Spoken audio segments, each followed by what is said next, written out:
नजरें इस कोविड के दौरान मरकजी बजट पर रहती है और बजट 1 फरवरी को आना है। निर्मला सीतारमण अपने पिटारे से पेपरलेस बजट को पेश करने जा रही हैं, लेकिन जब जम्मू कश्मीर की बात कर रही हैं, कोविड बंद और रेस्ट्रिक्शंस के बीच इंडस्ट्री जो है वो सबसे ज्यादा मुतासिर हुई है और इंडस्ट्री के रिवाइवल के लिए जो प्रोग्राम हाथ में लिए गए हैं लेफ्टिनेंट गवर्नर एडमिनिस्ट्रेशन की तरफ से, उस पर जहां मुख्तलिफ इंडस्ट्री से वाबस्ता लोगों का अपना अपना रिएक्शन है, लेकिन इस बार भी इंडस्ट्री के लोग मुंतजिर रहेंगे, उनकी नजरें रहेंगी जी निर्मला सीतारमण के बजट पर कि किस तरीके से उनके पिटारे से कुछ खास चीजें बाहर आएंगी ताकि जम्मू कश्मीर की आवाम को राहत मिल सके। याद रखिएगा, जब इंडस्ट्री की हम बात करते हैं, सरमायाकारी की बात करते हैं, इन्वेस्टमेंट की बात करते हैं, तो सरकार ने पहले ही एक बड़ा ऐलान कर दिया है जिसमें कहा गया कि हजारों करोड़ रुपया जो है वो इन्वेस्टमेंट होने जा रही है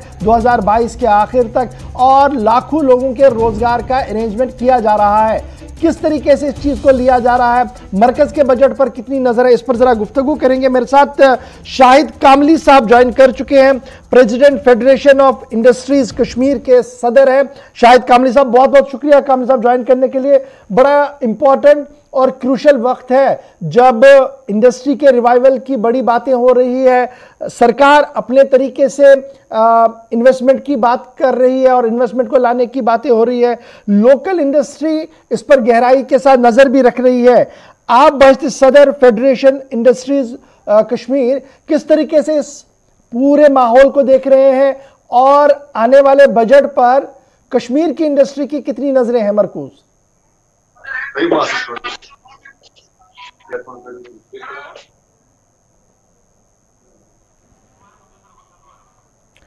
शाहिद साहब, क्या अब तक मेरी आवाज आ रही है?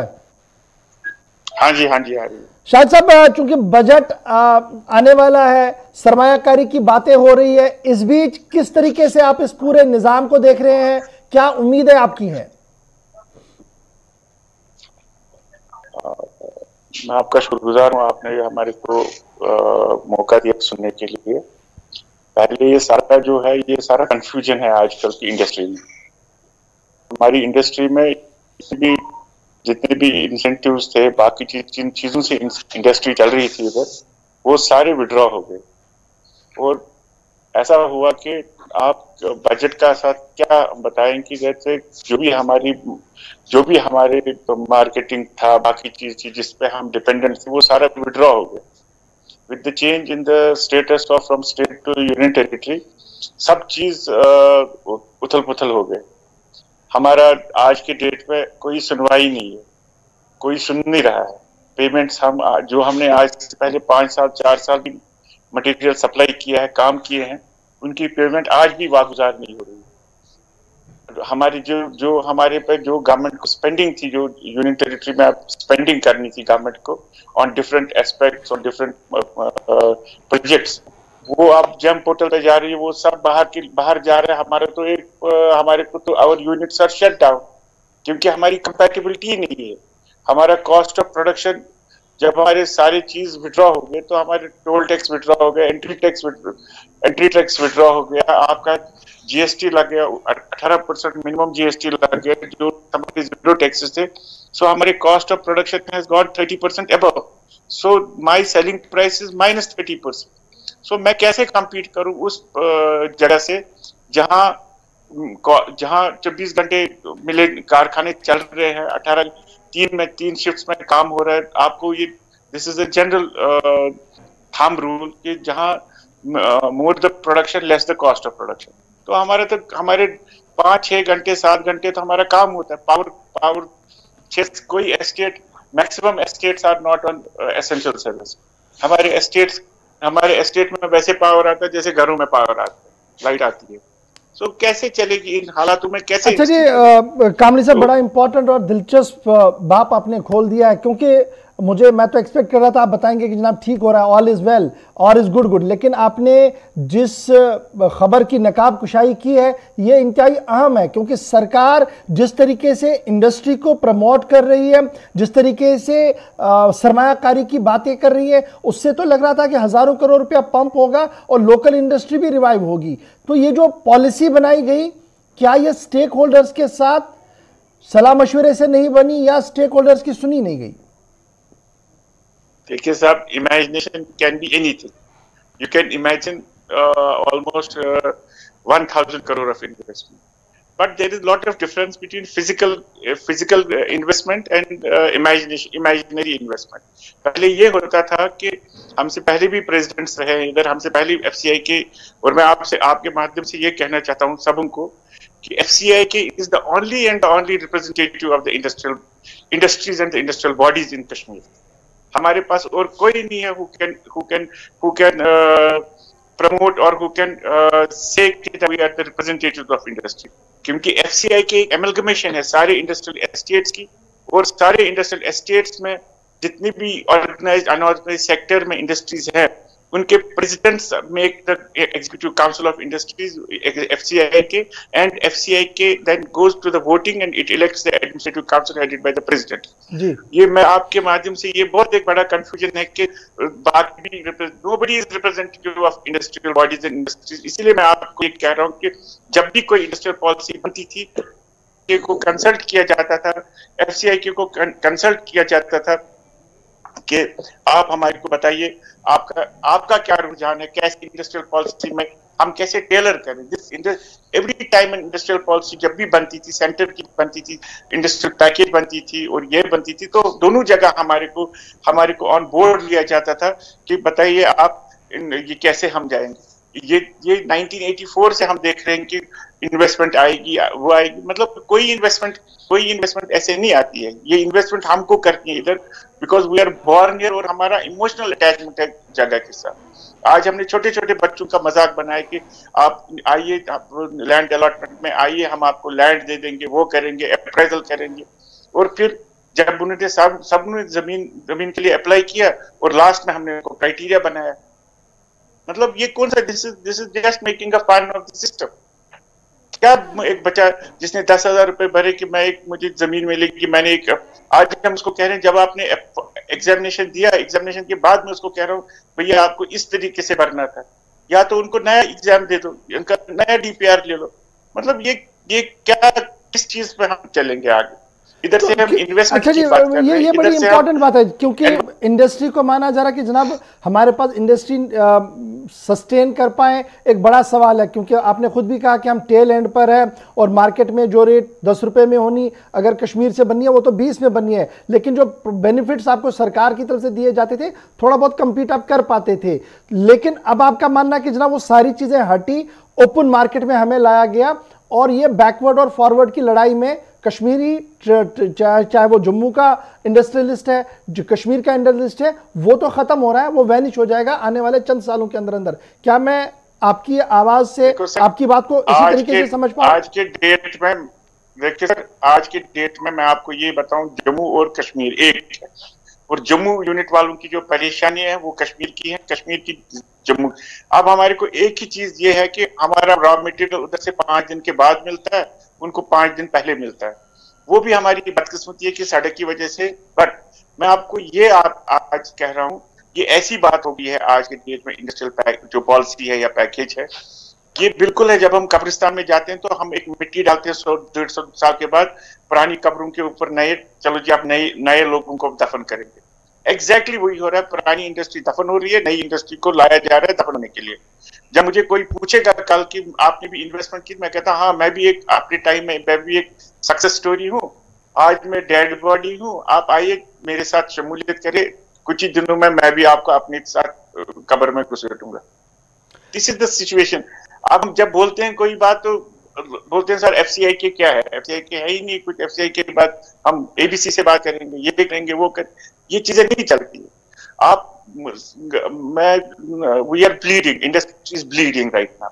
ना कोई हमारी पेमेंट्स का देख रहा है, ना कोई हमारे देख रहा है हमारे कारखाने क्यों बंद हो रहे हैं. अच्छा जी, दो बड़ी इंपॉर्टेंट बातें हैं. आप कह रहे हैं कि जनाब हमने तो काम किया था लेकिन वो पैसा भी सरकार नहीं दे रही है, और सरकार लगातार इस बात को दोहराई है कि देखिए जनाब हमारे पास जितनी भी लाइबिलिटीज है एक ट्रांसपेरेंट मैनर को अडॉप्ट करते हुए हमने उसको लिया है, और जो माजी में गलतियां हुई हैं हमने उसको सुधार कर एक हसीन गुलदस्ता बनाया है, जिसको देखने और खरीदने के लिए अब दुनिया भर से लोग आ रहे हैं, दुबई से शेख आ रहे हैं. देखिए सर, शेख आए या दुबई से शेख आए या जर्मनी से कोई जर्मन आए या अमेरिकन आए, we are least interested, we will be the happiest person अगर कोई इधर इन्वेस्टमेंट करेगा। अगर इन्वेस्टमेंट लगेगा, बड़े कारखाने लगेंगे, कश्मीरी कभी इन्वेस्टमेंट के खिलाफ नहीं है, but it should be a physical investment, but not at the cost of my death, not at the cost of my, जो मेरे छोटे छोटे कारखानदार हैं उनको वैनिश करके हम नई इंडस्ट्री लगाएंगे। We don't want to be, जो आज का कारखाने का मालिक है वो कल उन कारखानों में मुलाजिमत करे। वी डोंट वांट दैट कि वो आज का एम्प्लॉयर कल का एम्प्लॉय बने। We will not allow that to happen. तो क्या ये सारी चीजें और ये दिक्कतें आप जो गिनवा रहे हैं सरकार के सामने आपने नहीं रखी, लेफ्टिनेंट गवर्नर साहब के सामने या जो अभी इमीडिएट अफसर हैं इंडस्ट्री के उनके सामने? देखिए सर, बोलते तो हम सबको है, मगर ऐसी बात है कि आज वो बात ट्रैश बॉक्स में जाती है, कहीं सीरियस कहीं बात नहीं हो रही। सीरियस यही बात हो रही है कि आप इनको डिवाइड कर दीजिए, डिवाइड के बाद जहां आपकी बात मुझे पसंद आई वो उसको रखेंगे, उसकी बात इधर रखेंगे, इसकी बात इधर रखेंगे, बस इतना ही हो रहा है और कुछ नहीं हो रहा। कामली साहब, कितने हजार लोग बेरोजगार हो सकते हैं जिस पॉलिसी को आपका मानना है कि जो पॉलिसी अडॉप्ट की गई है एंटायर यूनियन टेरिटरी के अंदर आने वाले दिनों में, जी इसमें बचना कुछ नहीं है? खतरा आपको क्या कुछ है, क्या कुछ आप प्रिडिक्शन कर सकते हैं कि सरकार जिस नवीयत से चलना चाहती है क्या कुछ हो सकता है इससे? देखिए सर, मैंने union finance minister government of India आए थे इधर, मिस्टर करार, उसको भी बोला मैंने। वो मिस्टर ओम रामन आए थे इधर, ये इंडस्ट्रीज मिनिस्टर, उनको भी बोला हमने। पीयूष गोयल साहब को भी बोला, सबको मिले इधर।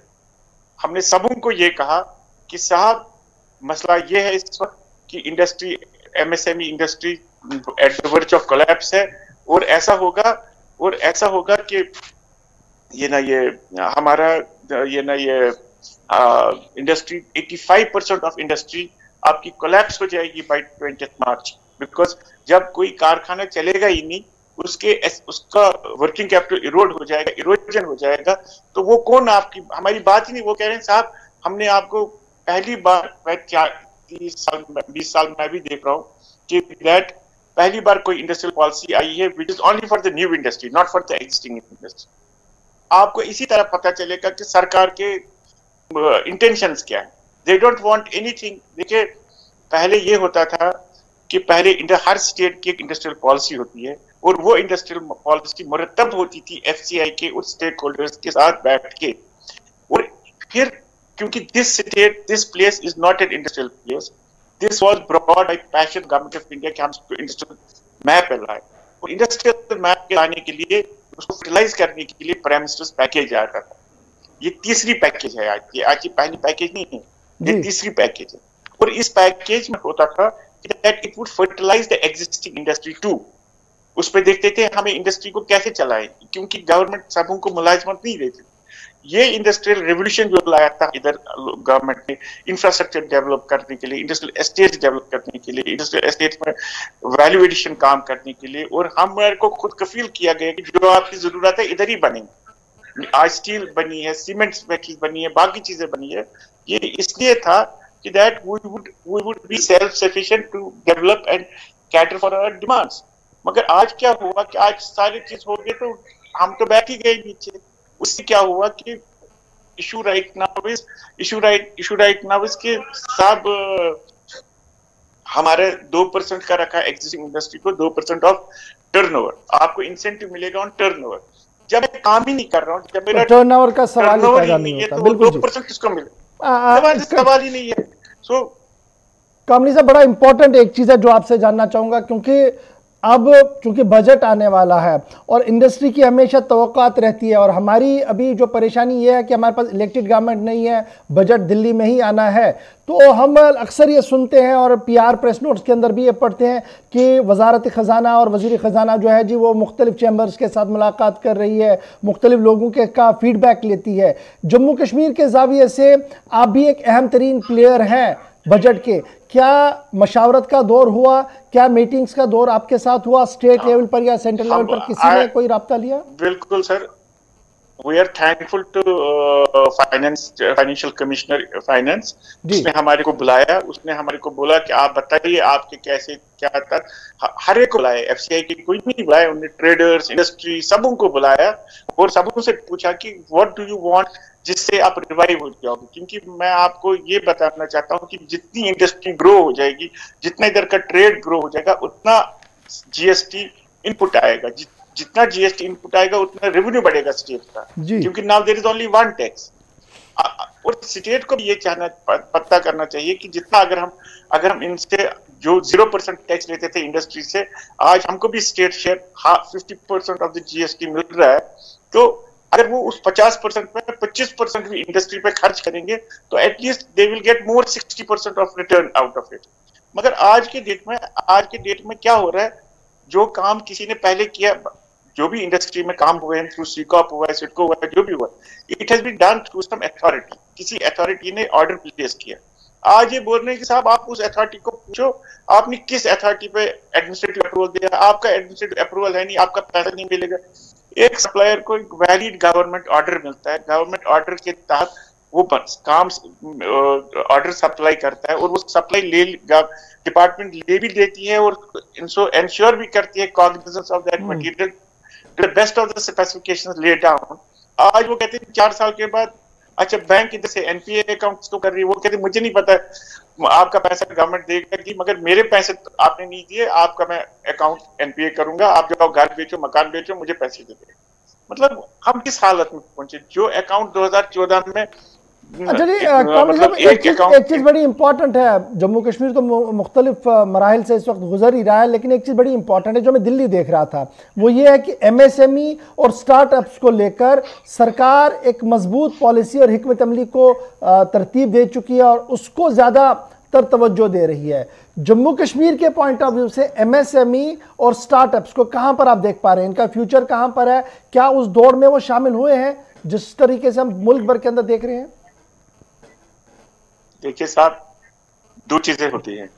एक होता है मैं भी अपने टाइम में एक स्टार्टअप था, मेरे घर में किसी ने बिजनेस नहीं किया था, मेरा स्टार्टअप था। बट स्टार्टअप मेहनत तो करेगा, मगर जब आगे आपने सड़क नहीं बनाई, सड़क आपने तोड़ दी, आपने ब्रिज, जो कनेक्टिंग ब्रिज था एक वैली से दूसरी, वो आपने ब्रिज तोड़ दिया, तो स्टार्टअप क्या करेगा? वो स्टार्टअप कोई थोड़ी पंख लगा के उड़ेगा। स्टार्टअप को पंख नहीं, स्टार्टअप को आपने एक हमवार रनवे जैसा रोड देना है। Then he can flourish and he can generate employment for next generation and another जो उसके साथ चलेंगे। ये startup means he has to generate revenue and he has to generate employment and he has to generate his future। जब आपने आगे उसके सारी चीज बंद कर दिए तो वो कैसे चलेगा? How can it be? तो अब आपकी एक्सपेक्टेशंस क्या है कि जिस तरीके से ना प्रोटोकॉल पहले था उसको रेस्टोर किया जाए, एक लाइफलाइन दी जाए इंडस्ट्री को, जो स्टेट इंडस्ट्री हमारी ऑलरेडी हालात जब खराब थे तब एग्जिस्ट थी, तब उन्होंने एक स्टेट के रिवाइवल के लिए काम किया? देखिए मैं सर ऐसा आपसे ये कह रहा हूँ, industry is the backbone of economy जी, industry is the backbone of employment. आप खुद एक सेंसस कीजिए और देखिए कितने हजार लोग, कितने लाख लोग इंडस्ट्री से रिट्रेंच हो गए, बिकॉज जब फैक्ट्रियां बंद हो गई तो लोग बंद हो गए। आज बिजली वाले, आपको मैं आपके with your on your this mode, बिजली वाले कैसे बेतहाशा लोगों की लाइट काट रहे हैं, क्योंकि जब उनके पास पैसे ही नहीं है, बिजली फीस पर काम ही नहीं किया तो बिजली कहां से देंगे? डिमांड चार्जेस इतने हैं, आप भरिए या नहीं भरिए, मगर आपको डिमांड चार्जेस भरने लाएंगे कहां से लोग? अपने घर में खाना खाएंगे या बिजली का फीस भरेंगे फैक्ट्री का, जब काम ही नहीं है उनके पास? They don't there. अब यही स्टार्टअप आज जो आपने ईडीए से उठाया था, उधर से उठाया था, वो भी आज at the verge of suicide पहुंचे हैं, जब उनका कारखाना ही नहीं चल रहा है। वही स्टार्टअप गवर्नमेंट ऑफ इंडिया ने ईडीए बनाया, ईडीए को फंड की, ईडीए से पैसे दिए, ईडीए से सब कुछ किया। वही स्टार्टअप आज आपने उसको एमएससी में डाल दिया। Unless and until you give me protocol how to function in future, तभी चलेगा, ऐसे नहीं चलेगा। बहुत बहुत शुक्रिया जी शाहिद कामली साहब गुफ्तगू करने के लिए, क्योंकि जम्मू कश्मीर की इंडस्ट्री की रिवाइवल की बातें हो रही थी और इंडस्ट्री से जुड़े लोग, सदर हैं जी इंडस्ट्रीज़ के, इनका मानना है कि देखिए एक इलेक्टेड बॉडी हम हैं, लेकिन ज़रूर हमसे पूछा गया है इस बार बजट के बारे में, उम्मीदें बहुत हैं इनको, लेकिन डर इन्हें यह है कि अगले महीना आते आते यानी फरवरी के मार्च के वस्त तक बहुत सारी इंडस्ट्रीज़ पर ताला लगेगा। अल्लाह करे कि ऐसा दिन ही ना देखने को मिले, कोई बीच का रास्ता निकले। और जब 1 तारीख को निर्मला सीतारमण बजट मुल्क के लिए रखे सामने, तो जम्मू कश्मीर और इस हिमालयाई खिते के अंदर काम करने वाले लोगों के लिए खसूसी राहत का ऐलान भी